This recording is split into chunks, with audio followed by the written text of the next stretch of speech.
Bismillahirrahmanirrahim. Assalamualaikum warahmatullahi wabarakatuh. Selamat datang di kuliah manajemen farmasi dan pertemuan kedua dengan judul pengelolaan sediaan farmasi Alkes Vaksin Serum PWASIT. Ini Organizing, Acting, dan Controlling. Kita mulai dari pengertian dulu. Sediaan farmasi ini adalah obat, bahan obat, obat tradisional, dan kosmetika.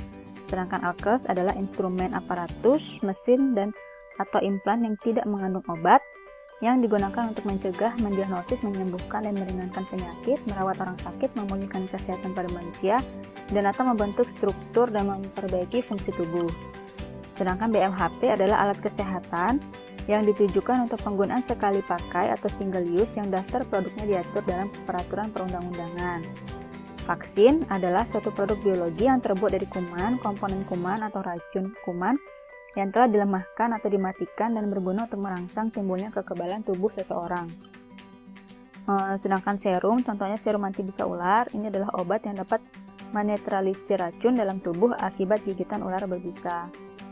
Kemudian, pengelolaan sediaan farmasi Alkes dan BMHP secara efektif dan efisien, ini sudah pernah kita bahas sebelumnya ya, meliputi pemilihan, perencanaan, pengadaan, permintaan, penerimaan dan penyimpanan, pendistribusian, pengendalian, pencatatan pelaporan dan pengarsipan, serta pemusnahan. Nah, khusus untuk yang bertanda bintang, ini hanya ada di pemilihan, hanya ada di rumah sakit, dan permintaan ini hanya ada di puskesmas. Secara umum, itu adalah perencanaan, pengadaan, penerimaan, penyimpanan, pendistribusian, pengendalian, pencatatan pelaporan, dan pemusnahan.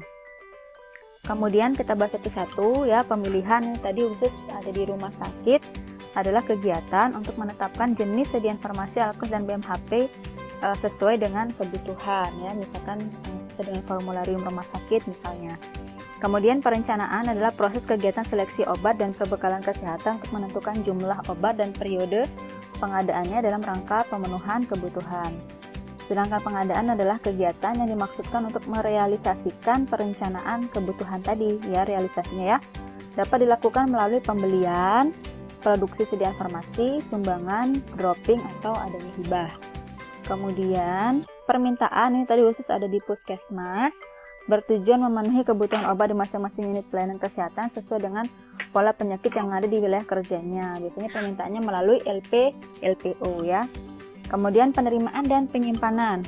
Penerimaan ini merupakan kegiatan untuk menjamin kesesuaian jenis, spesifikasi, jumlah, mutu, waktu penyerahan, dan harga yang tertera dalam kontrak atau surat pesanan dengan kondisi fisik yang diterima, termasuk juga pada fakturnya ya. Kemudian penyimpanan ini harus dapat menjamin kualitas dan keamanan sediaan farmasi Alkes dan BMHP sesuai dengan persyaratan kefarmasian. Persyaratan kefarmasian yang dimaksud meliputi persyaratan stabilitas dan keamanan, sanitasi, cahaya, kelembaban, ventilasi, dan penggolongan jenis sediaan farmasi Alkes dan BMHP-nya. Kemudian pendistribusian adalah suatu rangkaian kegiatan dalam rangka menyalurkan atau menyerahkan sediaan farmasi Alkes dan BMHP dari tempat penyimpanan sampai kepada unit pelayanan atau pasien dengan tetap menjamin mutu, stabilitas, jenis, jumlah, dan ketepatan waktu. Termasuk juga pendistribusian dari PBF ke fasilitas kesehatan ya. Kemudian pengendalian ini bertujuan agar tidak terjadi kelebihan maupun kekosongan.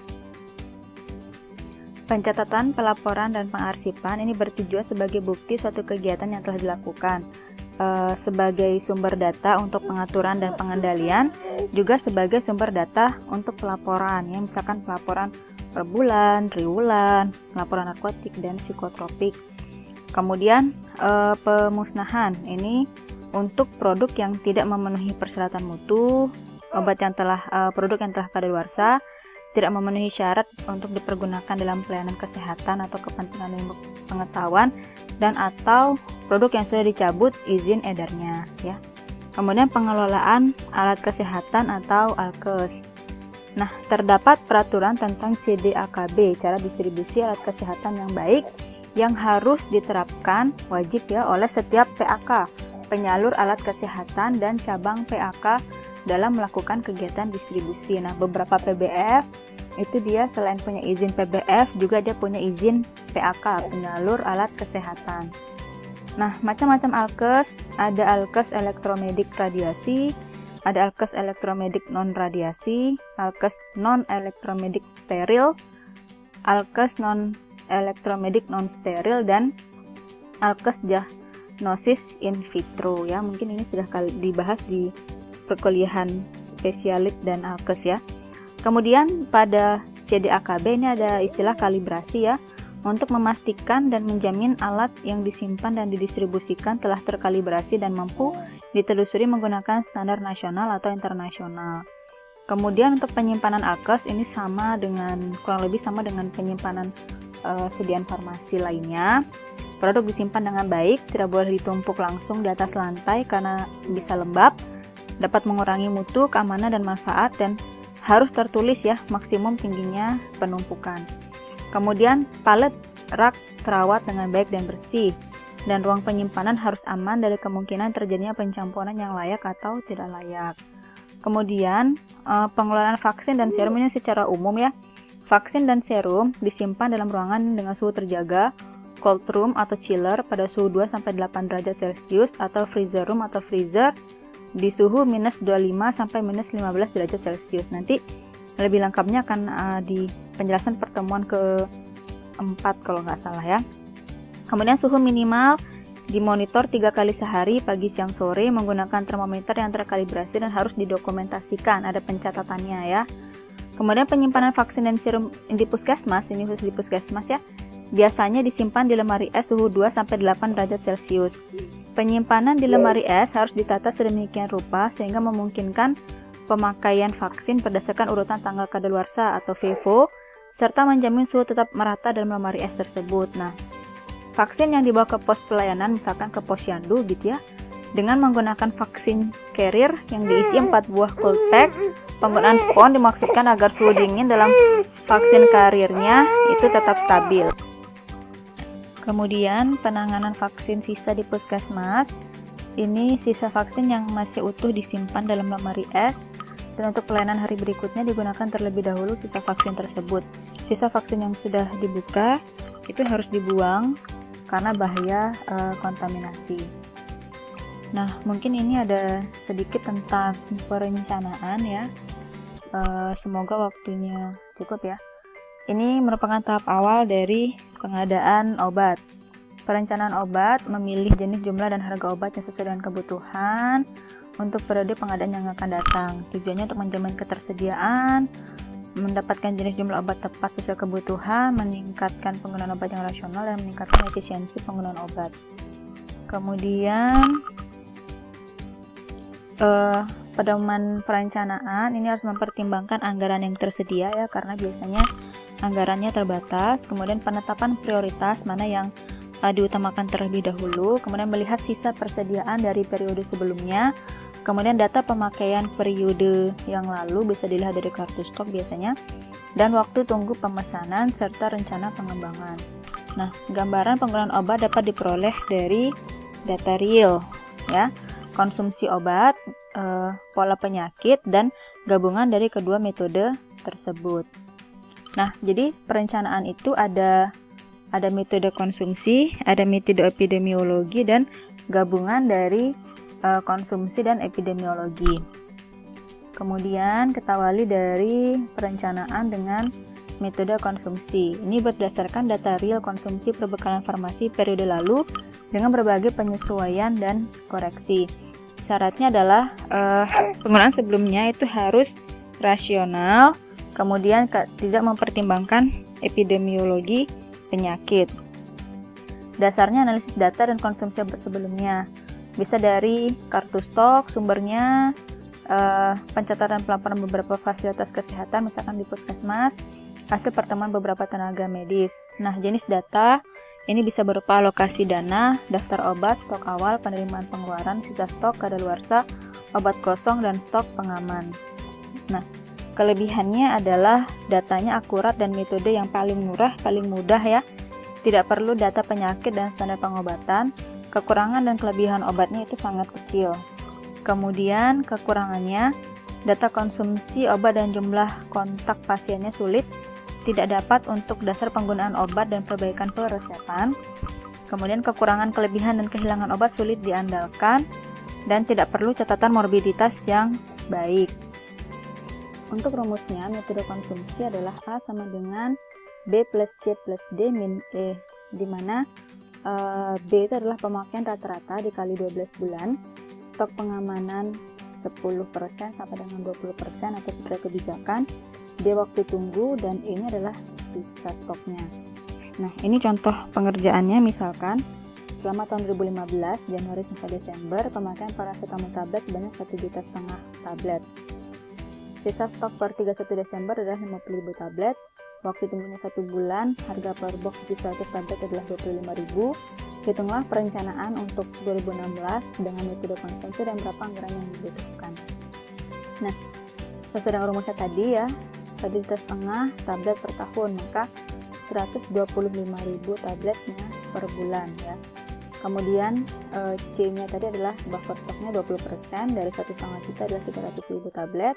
Waktu tunggunya 1 bulan kali 125.000 tablet sama dengan 125.000 tablet, dan sisa stoknya 50.000 tablet, maka didapatkanlah perencanaannya untuk 2016 1.875.000 tablet ya. Anggarannya karena tadi satu box isi 100 tablet maka dibutuhkan 18.750 box dikali 25.000, maka anggaran yang dibutuhkan adalah 468.750.000.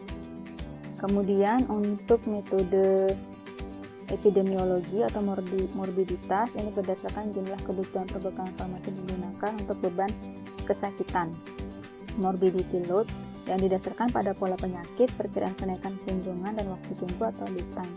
Syaratnya rumah sakit harus sudah memiliki standar pengobatan sebagai dasar untuk penetapan obat yang digunakan berdasarkan penyakit.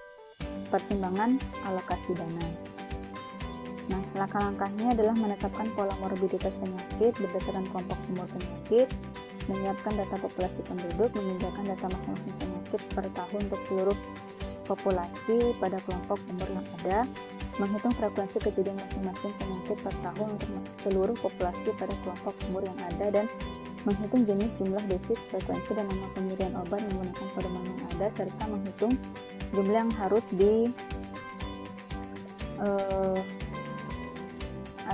diadakan untuk tahun anggaran yang akan datang. Nah, kemudian metode epidemiologi selanjutnya, kelebihannya adalah perkiraan kebutuhan mendekati kebenaran, standar pengobatan mendukung usaha memperbaiki pola penggunaan obat, sedangkan kekurangannya adalah membutuhkan waktu dan tenaga yang terampil, data penyakit sulit diperoleh secara pasti, perlu pencatatan dan pelaporan yang baik. Nah, ini adalah contoh perhitungan untuk yang metode epidemiologi ya. Pengobatan infeksi THT pada dewasa dengan amoxicillin tablet 500 mg dalam dosis terbagi 3 kali sehari selama 1 minggu. Jumlah pasien infeksinya adalah 1000 kasus. Harganya 50.000 per box. Jumlah amoknya untuk satu kasus adalah 500 mg kali 3 kali 7 hari adalah 10.500 mg atau sama dengan 21 tablet. Untuk 1000 kasus maka dibutuhkan 21.000 tablet. Satu box isi 100, maka jumlah yang dibutuhkan adalah 210 box. Tadi per box harganya 50.000, maka didapatkanlah anggaran yang dibutuhkan 10.500.000. Ada juga cara lainnya ya, misalkan dari rumus stok optimum ya, juga bisa dikerjakan seperti yang sudah dipelajari ketika kalian di IFK. Nah, kombinasi ini gabungan ya. Ini kombinasi adalah CACE dikali T ditambah SF dikurangin sisa stok. Nah, nanti kalau menghitung dengan ini harus diperhatikan dalam kurungnya ya. CE perhitungan standar pengobatan, CA kebutuhan rata-rata per bulan, T adalah lama kebutuhan per bulan per tahun, dan SF adalah safety stock. Misalkan pasien DBD di RS Kota Mataram sebanyak 100 pasien menggunakan infus RL 500 cc 20 tetes per menit selama 5 hari. Konsumsi infus RL setiap bulan adalah 2000 botol. Sisa stok akhir 50 botol. Waktu tunggu setengah bulan. Apakah jika infusnya adalah Rp8.000 per botol? Nah, ini adalah rumusnya dengan metode kombinasi ya. Dihitung dulu berapa mili per hari yang dibutuhkan. Nah, maka sekian botol lah atau 3 botol lah. Baik, ini merupakan contoh dari metode kombinasi. Dengan rumus tadi adalah CA plus CE, kemudian hasilnya dikali dengan T, ditambah dengan SS, kemudian dikurangi dengan sisa stok. Nah, judul kasusnya pasien DBD di RS Kota Mataram. Sebanyak 100 pasien, terapi yang digunakan adalah infus RL 500 cc 20 tetes ini per menit selama 5 hari. Konsumsi infus RL setiap bulannya adalah 2000 botol. Sisa stok akhir bulan adalah 50 botol. Waktu tunggunya sekitar setengah bulan. Nah, hitunglah infus RL yang harus disediakan rumah sakit beserta anggarannya jika harga infus RL-nya adalah 8.000 per botol. Nah, cara menjawabnya adalah infus RL itu tadi kan 20 tetes per menit, maka 1 mili tiap menitnya. Kan asumsi 20 tetes sama dengan 1 mili. Karena 1 mili per menit dikali dengan 60 menit, maka sama dengan 60 mili per jam. 60 mili per jam dikali 24 jam, maka adalah 1440 mili per hari. Karena sediaannya 500 mili, maka satu botol 500 mili, maka dipakainya adalah 2,88 botol per hari, atau dibulatkan menjadi 3 botol per hari. Nah, infus RL yang dibutuhkan adalah 3 botol per hari dikali 5 hari penggunaan dikali 100 pasien, sama dengan 1500 botol infus RL yang dibutuhkan. Nah, tadi dari rumusnya, maka CA-nya adalah 2000 botol, kemudian CE-nya adalah 1500 botol, T-nya adalah 1 bulan, sisa stoknya adalah 50, dan SS-nya adalah 15 hari per 30 hari, dikali 2000 ditambah 1500 sama dengan 1750 botol. Maka untuk kombinasinya adalah nanti didapatkan 2000 ditambah 1500 dulu, hasilnya 3500 dikali 1, kemudian ditambah 1750 dikurangi 50, maka didapatkan 5200 botol. Anggaran yang dibutuhkan adalah 8000 dikali 5200 sama dengan 41.600.000. Kemudian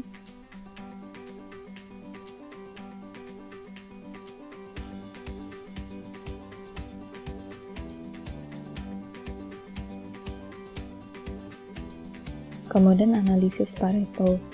Keuntungan penggunaan analisis Pareto adalah perputarannya lebih cepat sehingga modal dan keuntungan tidak terlalu lama berwujud barang, namun dapat segera berwujud uang. Mengurangi resiko penumpukan barang, mencegah terjadinya kekosongan barang yang bersifat fast moving, meminimalisir penolakan resep. Nah, pengelompokan berdasarkan Pareto di apotek ini antara lain ada Pareto A, ini biasanya pada 20-25% total item yang menghasilkan 80% omset. Kemudian Pareto B ini adalah yang 25-40% total item yang menghasilkan 15% omset. Sedangkan Pareto C adalah 50-60% total item yang menghasilkan 5% omset. Nah, pemesanan rutin ini dilakukan terhadap produk yang tergolong dalam Pareto A dan Pareto B karena menghasilkan omset yang besar. Untuk produk yang masuk ke dalam Pareto C, dilakukan pemesanan bila produk tersebut akan habis. Nah, mungkin itu saja yang bisa disampaikan.